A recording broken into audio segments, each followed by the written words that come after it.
Assalamualaikum warahmatullahi wabarakatuh.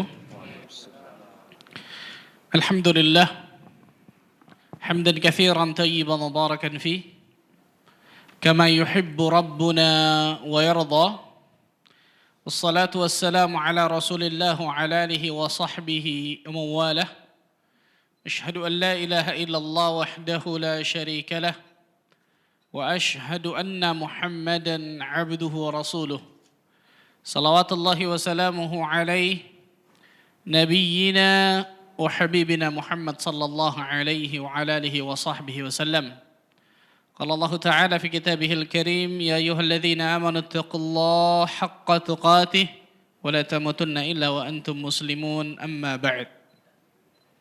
Saudara-saudariku sekalian yang mudah-mudahan Allah Tabaraka wa Ta'ala berikan keberkahan dalam kehidupannya. Alhamdulillah, kita bersyukur kepada Allah Tabaraka wa Ta'ala atas segala limpahan karunia dan nikmat yang Allah curahkan kepada kita, sehingga pada kesempatan pagi hari yang berbahagia ini kita dapat menjalankan salah satu sunnah Rasul sallallahu alaihi wasallam. Kita dapat menghadiri salah satu sunnah Rasul sallallahu alaihi wasallam ini, yaitu akdun nikah, akad nikah antara saudara Muhammad Faris dengan saudari Wijayanti, betul? Yanti Wijayanti, Masya Allah. Kita doakan mudah-mudahan Allah Azza wa Jalla berikan kepada keluarga yang baru ini yaitu sakinah, mawaddah, warahmah. Allahumma amin. Izinkan saya untuk memberikan beberapa nasihat pernikahan yang pada hakikatnya nasihat ini bukan dari diri saya, tapi nasihat ini dari qala Allah wa qala Rasul. Nasihat yang pertama, ketahuilah wahai saudaraku Faris dan saudari Yanti, dan kita kepada saudari Deni. Naam, saudara Faris dengan saudari Deni, dan kepada kita semua pada hakikatnya, ketahuilah pernikahan adalah tolong menolong di dalam ketaatan. Pernikahan adalah tolong menolong untuk berjalan ke surga Allah Tabaraka wa Ta'ala. Banyak kita lihat suami istri yang saling tolong menolong dalam masalah urusan dunianya. Ketika masalah bisnis dan seterusnya, wah luar biasa. Gotong royong tolong menolong untuk dapatkan keuntungan besar dalam bisnis mungkin. Tapi ternyata mereka tidak saling tolong menolong, mereka tidak saling gotong royong di dalam ketaatan kepada Allah Azza wa Jalla. Padahal Rasul sallallahu alaihi wasallam mengatakan, rahimallahu rajulan qama fasalla. Semoga Allah Azza wa Jalla merahmati seseorang laki-laki yang dia bangun di tengah malam, kemudian salat. Kemudian dia membangunkan istrinya untuk salat. Kalau istrinya tidak ingin bangun, kata Nabi SAW, nadaha fi wajhihal ma'. Maka laki-laki ini, suami ini memercikkan sedikit air ke muka dari istrinya tersebut agar ingin salat, bangun. Kemudian salat. Begitu juga sebaliknya. Rahimallahu imra'atan qamat fasallat. Semoga Allah Azza wa Jalla merahmati seorang wanita yang dia bangun di tengah malam kemudian salat dan dia membangunkan suaminya pula. Ketika suaminya tidak ingin bangun, nadahat fi wajhihil ma'. Maka istri yang salehah ini memercikkan air ke wajah suaminya agar bangun salat. Dari hadis ini banyak pelajaran yang bisa kita ambil, di antaranya lihat bagaimana keluarga yang dibangun di atas ketaatan kepada Allah Azza wa Jalla, Allah merahmati keluarga tersebut. Bahkan Rasul sallallahu alaihi wasallam mendoakan rahimallah, semoga Allah Azza wa Jalla memberikan rahmat. Maka ketika kita mendambakan keluarga yang sakinah, mawaddah, warahmah, maka jelas tidak lain tidak bukan keluarga tersebut harus dibangun di atas ketaatan kepada Allah. Keluarga tersebut harus dibangun di atas ibadah kepada Allah. Keluarga tersebut harus berjalan di atas rel surga Allah Azza wa Jalla, sehingga sampai ke surga dengan rel yang benar tersebut. Karena kita lihat banyak keluarga yang ternyata berjalan di atas rel yang salah. Mereka bukan tolong menolong dalam ketaatan, mereka bukan gotong royong dalam beribadah, tapi ternyata tolong menolong dalam kesalahan. Berapa banyak kita lihat keluarga yang tidak harmonis, di antaranya tidak lain tidak bukan karena dosa yang dilakukan oleh anggota keluarga tersebut, baik istri atau suaminya atau bahkan anaknya, subhanallah. Yang kedua, Nasihat selanjutnya ikhwan, kepada keluarga yang baru ini dan kepada kita semua keluarga yang ramah Masya Allah, adalah bertakwa kepada Allah Azza wa Jalla. Ketahuilah ikhwan, kita hidup di atas muka bumi ini adalah seorang hamba. Dan kewajiban seorang hamba Allah untuk selalu taat kepada tuannya, itu kepada Allah Azza wa Jalla. Takwa kepada Allah, mengerjakan perintah Allah, menjauhi larangan Allah, itu kewajiban kita. Bagaimana seorang kepala keluarga dan juga istrinya akan dibantu oleh Allah Azza wa Jalla dalam rumah tangganya kalau mereka tidak bertakwa kepada Allah. Allah Azza wa Jalla mengatakan dalam surah At-Talaq, "Wa may yattaqillaha yaj'al lahu makhraja wa yarzuqhu min haitsu la yahtasib." Barang siapa yang bertakwa kepada Allah Azza wa Jalla, maka Allah akan berikan jalan keluar dari segala permasalahan hidupnya.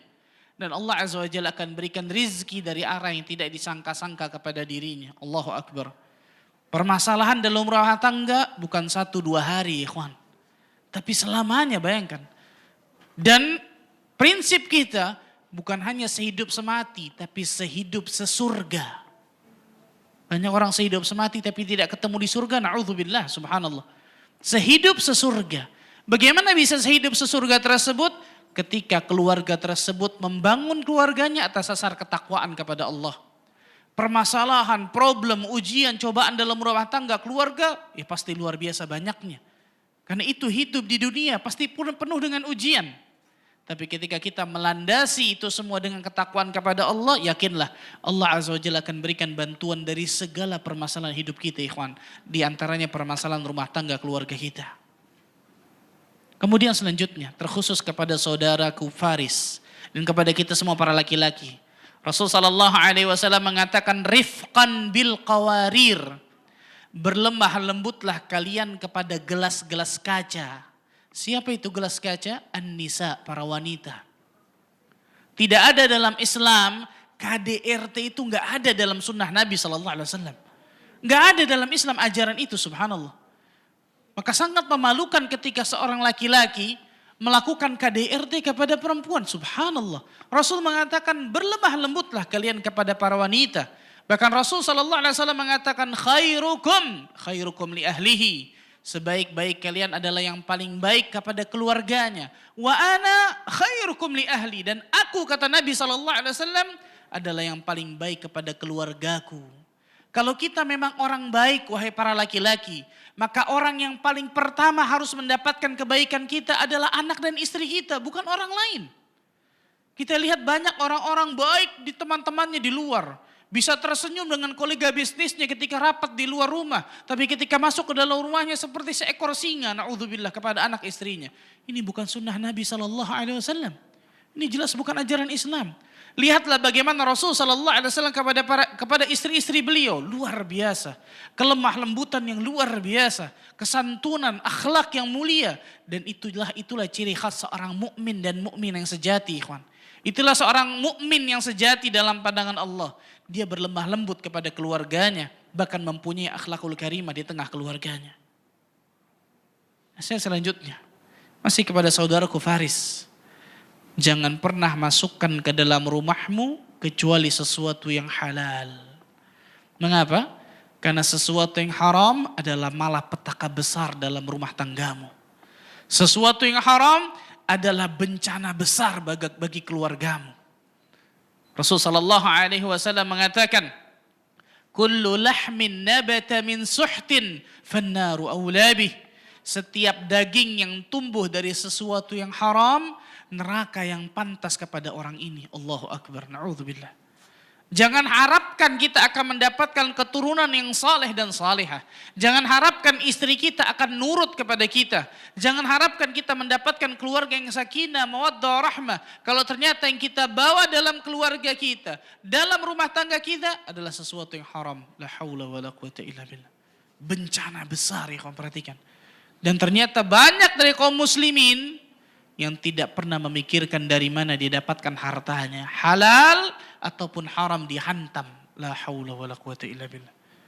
Bahkan ada ungkapan. Yang ungkapan ini sebenarnya gak pantas bagi seorang muslim mengucapkan ini. Ah Pak Ustadz, yang haram aja susah Pak Ustadz, apalagi yang halal. La haula wa la quwata illa billah. Bagaimana seseorang bisa mendapatkan keberkahan dalam hidupnya dunia akhirat kalau ternyata tidak yakin akan janji Allah sehingga mengambil sesuatu yang haram, ikhwan. Malah petaka besar, bayangkan, subhanallah. Haula wala quwata illa billah. Maka jangan pernah masukkan ke dalam rumahmu kecuali sesuatu yang halal. Kemudian nasihat selanjutnya kepada kedua mempelai, apa itu? Bersabar menjalin rumah tangga. Ketahuilah, hari ini bahtera rumah tanggamu akan dilabuhkan ke lautan yang luas. Dan yang namanya lautan pasti penuh gelombang, ombak, angin dan seterusnya. Ketika kita tidak sabar, maka bahtera itu akan karam, hancur di tengah lautan. Penuh dengan kesabaran membina rumah tangga itu luar biasa. Allah Azza wa Jalla mengatakan, wa'mur ahlaka bis-salati wastabir 'alaiha. Perintahkan keluargamu untuk salat, wastabir. Allah tidak mengatakan wasbir. Ada tambahan huruf ta. Wastabir 'alaiha. Ziyadatul huruf tadullu 'ala ziyadatil ma'na. Penambahan huruf di dalam bahasa Arab berarti itu penekanan di dalam makna. Berarti bersabarnya di dalam menjalin rumah tangga bukan sekali dua kali. Tapi terus menerus dalam kesabaran. Kenapa? Karena semakin kita mengenal pasangan hidup kita, semakin kita mengenal manusia, semakin kita akan melihat, oh ini kekurangannya, oh ini aibnya, oh ini keburukannya. Di situ dibutuhkan tasamuh, saling legowo, saling isi mengisi, saling nasihat menasehati. Karena jika tidak, nggak ada manusia yang sempurna, ikhwan. Kita laki-laki bukan malaikat, wanita juga bukan bidadari surga. Kita seorang manusia, apalagi manusia di akhir zaman, yang penuh dengan kesalahan, kekurangan, aib dan seterusnya. Kalau kemudian satu kekurangan, satu aib selesai, nggak ada manusia yang hidup di atas muka bumi ini berkeluarga, nggak ada. Perhatikan baik-baik, sabar dalam menjalin rumah tangga.